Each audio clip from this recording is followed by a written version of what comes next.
We are ready for our next session. हम सुबह से कल से इनफैक्ट इंडियाज मिनट इन्फिनिट की बात कर रहे हैं और जब ये बात होती है तो जो ट्रेड की अपॉर्चुनिटीज हैं, जो इन्वेस्टमेंट्स की अपॉर्चुनिटीज हैं, एक बहुत अहम रोल प्ले करती हैं. सवाल है, can India be a 30 to 35 trillion dollar economy by 2047? Our next speaker believes it is very much possible if India looks within, if the investment opportunities can be recognized and fulfilled. तो चलिए सीधा श्री पीयूष गोयल जी से बात करते हैं और उनका स्वागत करते हैं. Kindly put your hands together for the Honorable Union Minister of Commerce and Industry, Piyush Goyal ji. Kindly join us on stage, sir.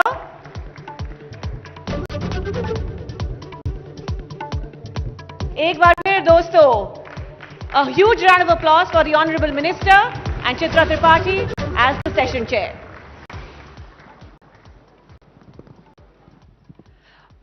सभी का एक बार फिर से बहुत बहुत स्वागत है और बहुत धन्यवाद एबीपी न्यूज के इस मंच पर आने के लिए.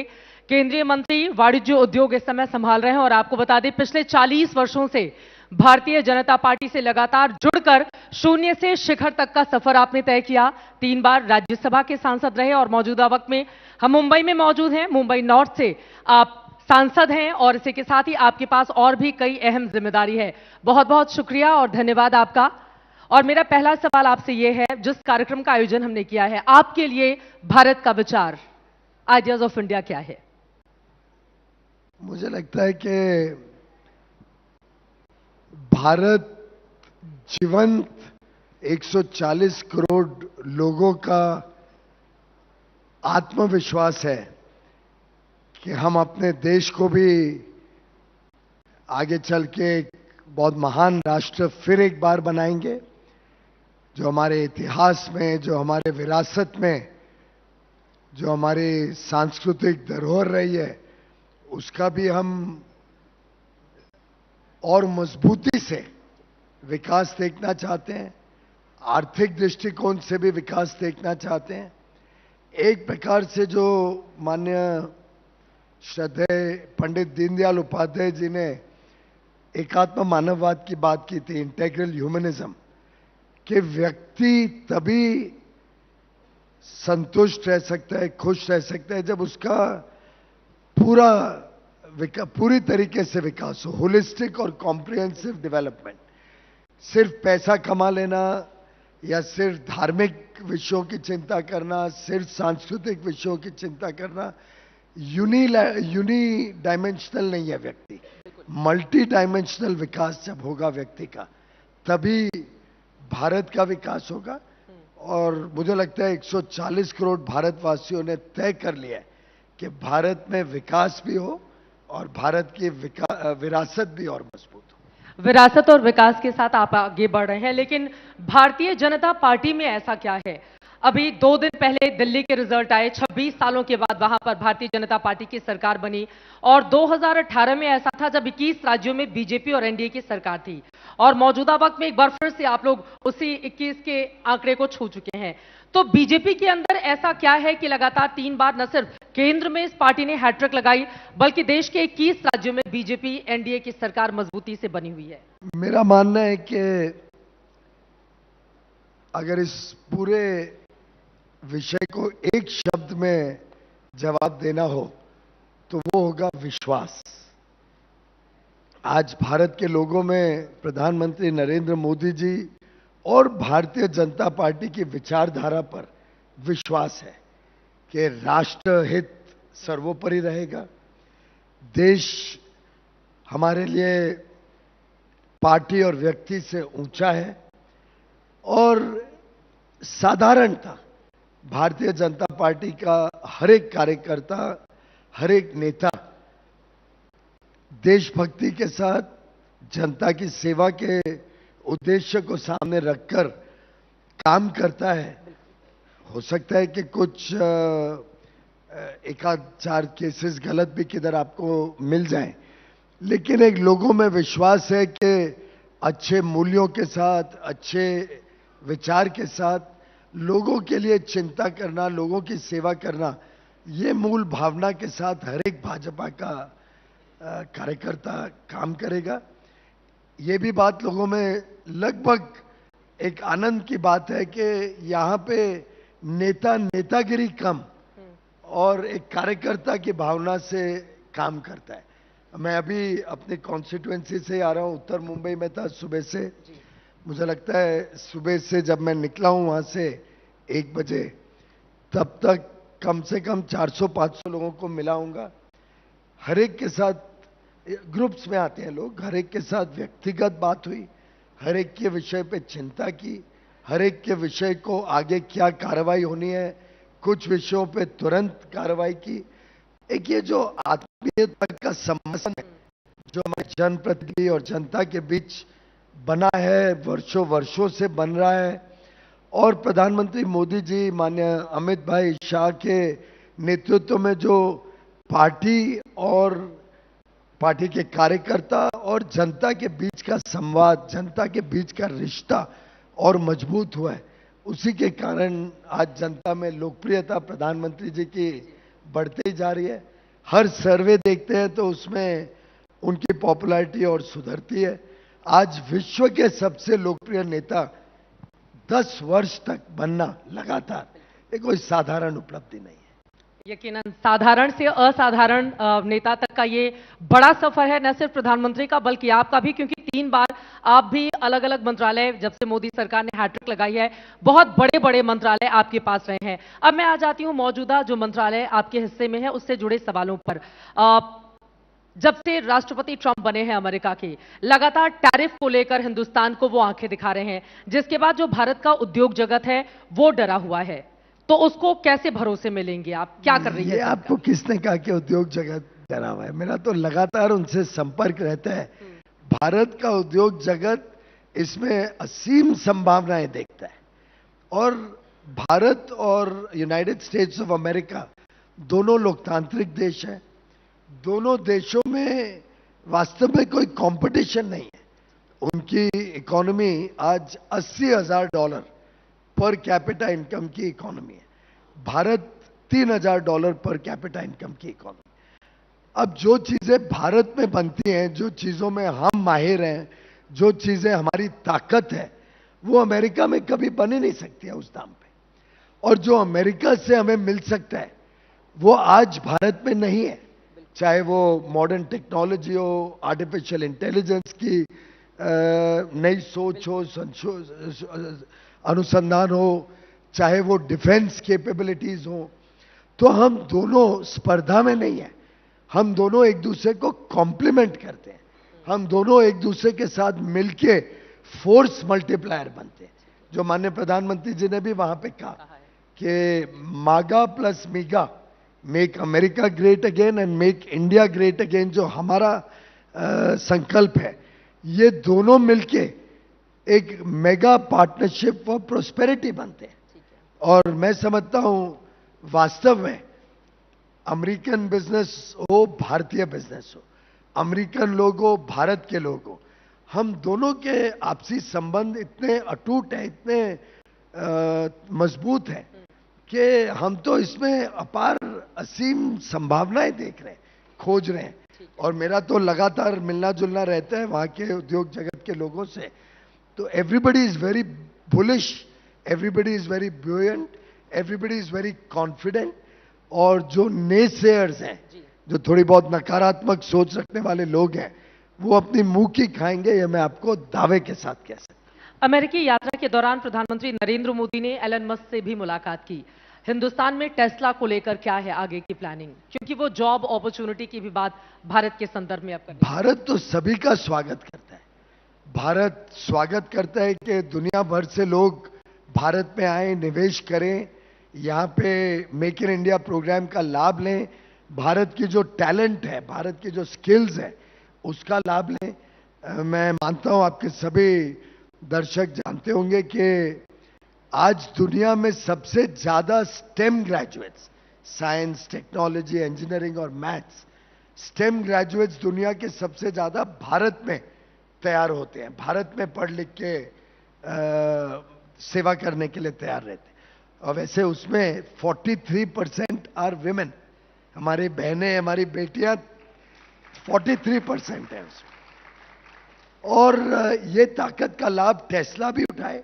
टेस्ला भी भारत में आके अगर मैन्युफैक्चर करे तो इतनी बड़ी डिमांड है भारत में, और सरकार भी कोशिश कर रही है कि हम जल्द से जल्द इलेक्ट्रिक मोबिलिटी की तरफ जाएं। आज इतना प्रदूषण की समस्या है शहरों में, अधिकांश आप दिल्ली से हैं, मैं मुंबई का हूं, दिन रात लोग प्रदूषण से परेशान रहते हैं, जिसके प्रमुख कारण शहरों में एक कंस्ट्रक्शन है, गाड़ियों की पोल्यूशन है। और मैं समझता हूं कि इलेक्ट्रिक मोबिलिटी को बड़े रूप में मोदी जी ने गत 10 वर्षों में प्रोत्साहन दिया है। आगे चल के भी अब इतना इकोनॉमिकली वायबल बिजनेस केस बन गया है, कंज्यूमर्स के लिए इतना लाभ है इलेक्ट्रिक गाड़ी लेने का, कि जितना जल्द से जल्द हम लोग भी इलेक्ट्रिक मोबिलिटी की तरफ जाते हैं वो देश हित में होगा। तो टेस्ला का भी हम स्वागत करते हैं। हम विश्व की हर उस कंपनी का स्वागत करते हैं जो भारत में आए, या निवेश करे, या मैन्युफैक्चर करे। अगर कोई वस्तु भारत में कंपेटिटिवली नहीं बनती है, अगर कोई वस्तु ऐसी है जहां पे हमारे पास स्किल सेट्स नहीं है, तो वो विदेश से लाएंगे। We are not anti imports. कोई हर एक चीज इंपोर्ट होना जरूरी नहीं है, लेकिन कोई भी चीज इंपोर्ट नहीं हो ये भी जरूरी नहीं। जहां हमारी कंपेटिटिव स्ट्रेंथ है वो चीज हम यहां पे अच्छी तरीके से बनाएंगे। जहां कंपैरेटिव स्ट्रेंथ अमेरिका की या यूरोप की या जापान की ज्यादा है, वो वहां से बन के आएगा। ऐसे ही आदान प्रदान करके विश्व में हमारा परचम लहराएगा, अंतर्राष्ट्रीय व्यापार में हमारा योगदान बढ़ेगा। उसी से हमें और मौके मिलेंगे रोजगार के, कारोबार के, उद्योग के, व्यापार के। और देश जो आज विश्व की सबसे तेज गति से आगे बढ़ने वाला अर्थव्यवस्था है, वो आगे चल के इसी प्रकार से आगे आने वाले अमृतकाल 20-22 सालों में एक 30-35 ट्रिलियन डॉलर की इकोनॉमी, यानी आज से 8 गुना बड़ी विश्व शक्ति बने, इसके लिए हम सब दिन रात काम कर रहे हैं। सरकार की ओर से बहुत बड़े बड़े सपने दिखाए जा रहे हैं, और सपने नहीं, माफ करिए मैं आपको इंटरप्ट कर रहा हूं बहन, ये हकीकत है, ये होगा, और हम सब 140 करोड़ देशवासी करके दिखाएंगे। अब देश भी यही कामना करेगा कि हम इस तरीके से अपनी तरक्की को आगे लेकर जाएं। अमेरिका में यूएस एड को लेकर बहुत सारे सवाल वहां पे पनपे, और हिंदुस्तान के भीतर उसको लेकर राजनीति हो रही है।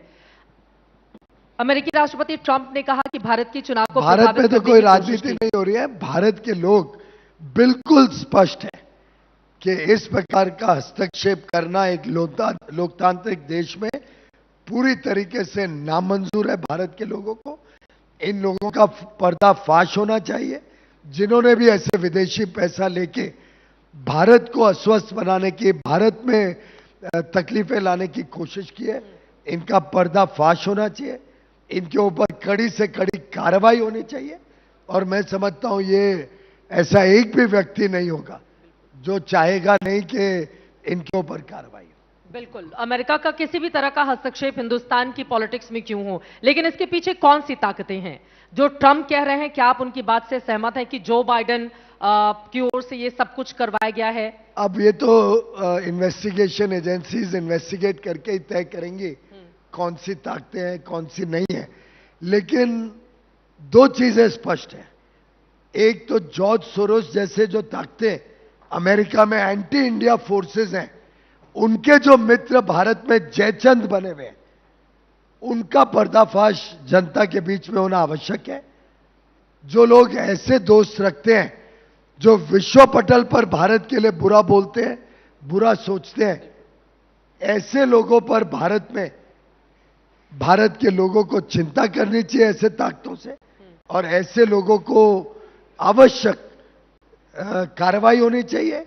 ऐसे ताकतों के ऊपर अंकुश लगना चाहिए। हिंडनबर्ग की रिपोर्ट जब भी आती थी सामने, उसके बाद हमने देखा भारत के शेयर बाजार में किस तरह का हाहाकार, उद्योगपतियों को लेकर बहुत सारे सवाल, और अब तो वो बंद हो गई है।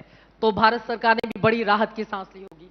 नहीं, हमें कोई उससे लेना देना नहीं था, लेकिन ये भी एक संभावना है कि ऐसी जो एफर्ट्स थे, जो कोशिशें थी भारत की अर्थव्यवस्था को तकलीफ देने की, ये भी एक शायद उसी सोच के लोगों की रणनीति हो सकती है।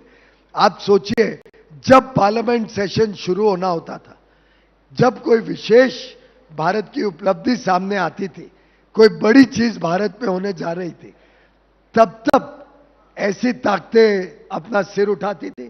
तब तक हिंडनबर्ग या ये जो लोग anti India forces, anti nationalist लोग थे, ये इन चीजों को उजागर करते थे। और तब तब पार्लियामेंट में राहुल गांधी समेत विपक्ष बार बार डिस्टर्ब करके हाउस नहीं चलने देता था।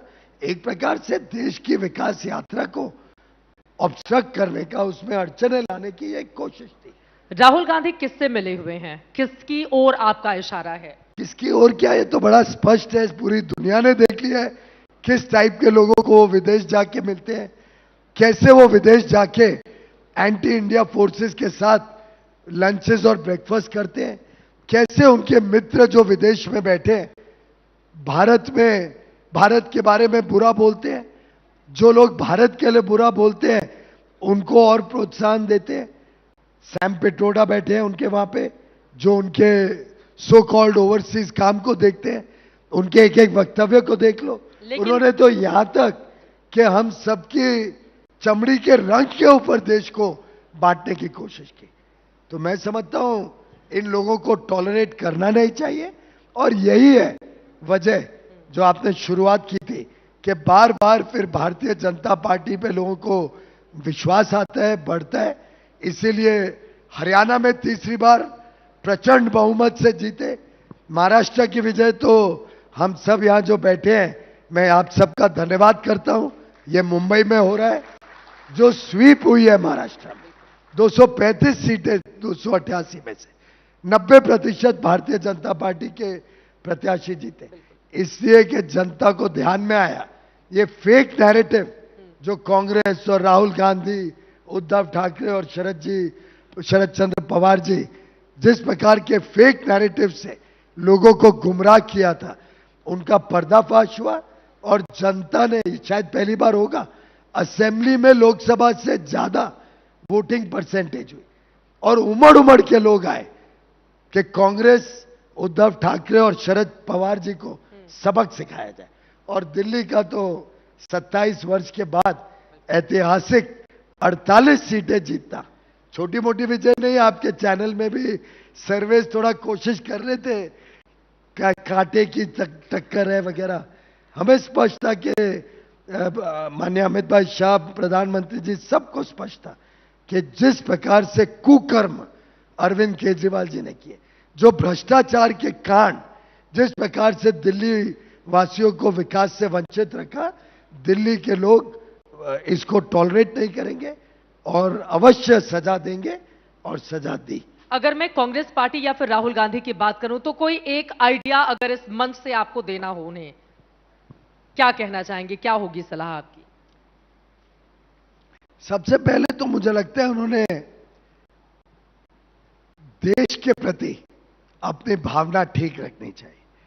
उनके एक नेता ने देश हित में बयान दिया हाल में ही और कहा कि अगर मोदी जी की मीटिंग प्रेसिडेंट ट्रंप के साथ अच्छी हुई है, जिसका हम सब साक्षी हैं, जिसके बाद प्रेस कॉन्फ्रेंस में एक कॉन्फिडेंस जाहिर किया गया कि हम बायलैटरल ट्रेड को 200 बिलियन से बढ़ा के 2.5 गुना यानी 500 बिलियन, ऐसा इतिहास में बड़े कम पार होता है कि 5 साल के अंदर 2.5 गुना व्यापार बढ़े दो देशों के बीच। इस पे अगर कोई अच्छा बोले तो उसके बारे में भी अगर राहुल गांधी जी को तकलीफ हो तो ये कभी भी एक राजनीतिक पार्टी को आगे बढ़ाने में फायदा नहीं होगा। देशभक्ति और राष्ट्रभक्ति पे अगर कोई कॉम्प्रोमाइज करेगा या देश को बांटने की कोशिश करेगा, अगर कोई धर्म और जाति या रंग और प्रदेश और भाषा के आधार पर देश को बांटने का कोशिश करेगा, तो 140 करोड़ भारतवासी कभी भी उनको टॉलरेट नहीं करेंगे। मुझे लगता है राहुल गांधी जी को सर्वप्रथम भारतीयता, भारत की एकता और एकजुटता, भारत के लोगों की क्षमता, उसको रिस्पेक्ट, उसको आदर, उसको सम्मान देना सीखना पड़ेगा। राहुल गांधी और विपक्षी दलों की ओर से आप लोगों पर निशाना साधा जा रहा है डंकी रूट से, जो लोग अमेरिका पहुंचे और फिर उनके डिपोटेशन की पूरी प्रक्रिया चल रही है। मिलिट्री फ्लाइट से उनको लेकर आना, हाथों में पैरों में जंजीरें जकड़ के रखना, इसको लेकर निशाना साधा जा रहा है और सरकार से सवाल पूछे जा रहे हैं कि क्या हमारी सरकार, जो हमारे भारतीय हैं, वो इस तरह से हिंदुस्तान की जमीन पर कदम रखेंगे। मुझे लगता है कि किसी भी व्यक्ति ने इलीगल तरीके से दूसरे देश में प्रवेश नहीं करना चाहिए। हम भारत में टॉलरेट नहीं करते हैं कि विदेश से कोई व्यक्ति भारत में आके इलीगल इमिग्रेंट बने, वैसे ही हम कभी ये नहीं चाहेंगे कि कोई भारतीय कोई और देश में जाके इलीगल इमिग्रेंट बने। और मुझे लगता है कि भारत सरकार इस विषय में बड़ी स्पष्ट है। हमने कभी डबल स्टैंडर्ड्स या दो अलग अलग व्यू पॉइंट नहीं रखा है कि भारतीय दूसरे देश में जा सकते हैं इलीगली, पर हम दूसरे देश के लोगों को आने नहीं देंगे। जो लोग ऐसे डबल स्टैंडर्ड्स रखते हैं, उन्होंने, मुझे लगता है, इस प्रकार का स्पष्टीकरण करना चाहिए कि क्या वो फिर रोहिंग्या या विदेश से जो इलीगल इमिग्रेंट्स भारत में हैं, जो बांग्लादेशी इलीगल आके भारत रहते हैं, क्या वो उनका भी सपोर्ट करते हैं। जो इस तरह के एजेंट्स हैं, उन पर लगाम लगा पाने में, उनको रोक पाने में सरकार को क्यों नहीं कामयाबी एकदम मिल रही? अवश्य इनके ऊपर सख्त से सख्त कार्रवाई होनी चाहिए। जितने लोगों को गुमराह करके ऐसे बाहर लेके गया है लोग, जो एजेंट्स लेके गए हैं, जो भी अगर कोई ऐसे झांसे में आए हैं या जिसके साथ छल हुआ है, उन्होंने अवश्य पुलिस में और होम मिनिस्ट्री में कंप्लेन करना चाहिए और इनके ऊपर सख्त से सख्त कार्रवाई की जाएगी।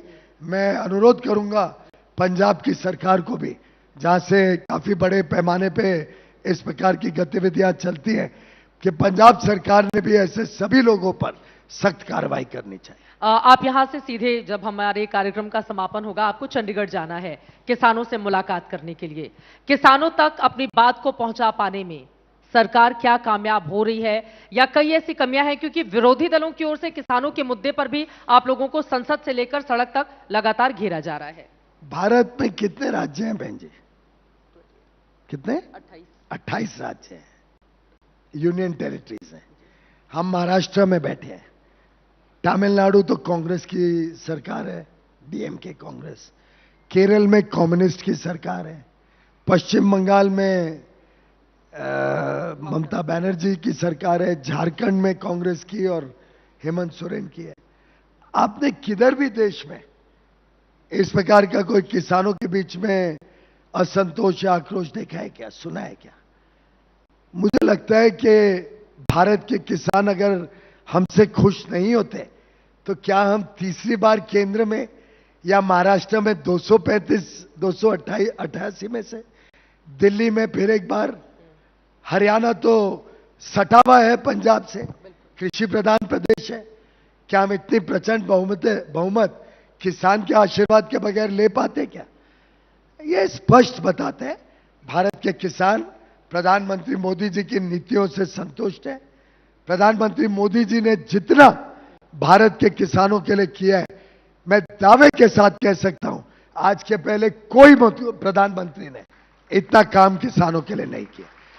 और भ्रमित करना, छल करना, किसानों को बोलना हम 5 लाख करोड़ का लोन वेवर करेंगे, 2013 में कहा था 35,000 करोड़ का लोन वेवर किया। कई प्रदेशों में बड़े बड़े सपने दिखाए गए किसानों को, सब चकनाचूर हो गए। बड़े बड़े वादे किए जाते हैं चुनाव के पहले, कई इन विपक्षी पार्टियों द्वारा, कभी पूरे नहीं किए। प्रधानमंत्री मोदी जी का एक, जिसको कहते हैं ना, कॉलिंग कार्ड है, एक विशेषता है कि जो कहते हैं वो करते हैं। और प्रधानमंत्री जी कभी कोई बात ऐसी नहीं कहते जो वो नहीं करते या नहीं कर पाते। तो देश के किसानों को उन्होंने कहा था 6,000 रुपए प्रति वर्ष सम्मान के रूप में, खैरात नहीं है, उनको सम्मानित किया गया है किसानों को उनके योगदान के लिए, देश के लिए। 2018 दिसंबर से शुरू हुआ, आज 7वां साल है, लगातार उनको मिल रहा है। 24 तारीख को यानी परसों एक और किश्त हमारे किसानों को भागलपुर से माननीय प्रधानमंत्री जी के कर कमलों द्वारा और पूरी डिजिटल टेक्नोलॉजी से। ये कांग्रेस की तरह नहीं है जो कहते थे भाई हम 100 रुपए बेचते हैं, 85 रुपए हमारे दलाल, कांग्रेस के दलाल, कांग्रेस के बिचौलिए, कांग्रेस के लोग खा जाते हैं।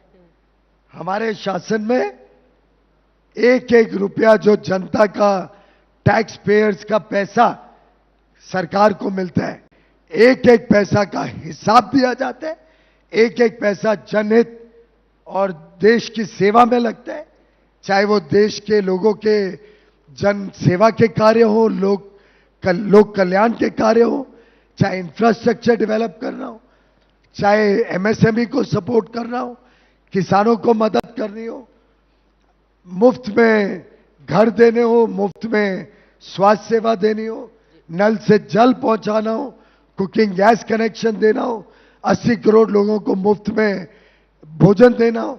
यह सरकार 140 करोड़ लोगों को बिना भेदभाव एक ऐसे स्थान पे खड़ा कर देखना चाहती है कि 140 करोड़ भारतवासी बड़ी आशा, बड़ी अपेक्षा, बड़ी छलांग के लिए तैयार हो और अपनी मेहनत के बलबूते पे इस देश के विकास की यात्रा में अपना योगदान दें और भारत को 2047 तक एक विकसित देश, एक विकसित राष्ट्र, एकता और एकजुटता के साथ 140 करोड़ लोग मिलके एक एक कदम आगे उठाएं, तभी देश 140 करोड़ कदम आगे बढ़ेगा।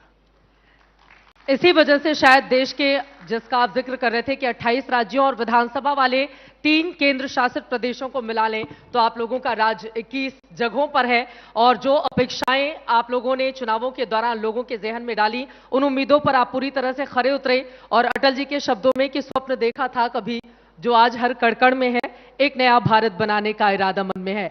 आपको बहुत सारी शुभकामनाएं, बहुत धन्यवाद आइडियाज ऑफ इंडिया के इस मंच पर आने के लिए, एबीपी न्यूज से जुड़ने के लिए। शुक्रिया सर। बहुत बहुत धन्यवाद सर। मैं दरख्वास्त करूंगी सुमंतो दत्ता जी से, CEO ABP network, and Rajnish Ahuja, executive vice president news and production ABP news, to kindly join us on the stage and present the honorable minister with a memento। पूरी शिद्दत के साथ वो विकसित भारत के लिए, हमारे देश के लिए काम कर रहे हैं। आपका धन्यवाद मंत्री जी, for all the hard work, for the vision and for giving us time on Ideas of India।